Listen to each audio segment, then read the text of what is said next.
Hey guys, welcome back to my YouTube channel. Today we're going over how to clean a heart rate monitor. You just take out the Bluetooth part, run it under water. I prefer liquid soap. All we're going to do is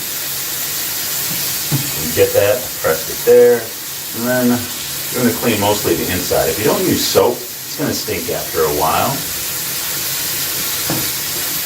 Here, probably don't really need the water on. Wasting that, but essentially you want to get every part of the heart rate monitor. Make sure that soap's in there, and make sure you rinse it out. I like to just stretch it. That's about it. You can probably get it done in under 45 seconds. Put the Bluetooth part on. Sure it's waterproof.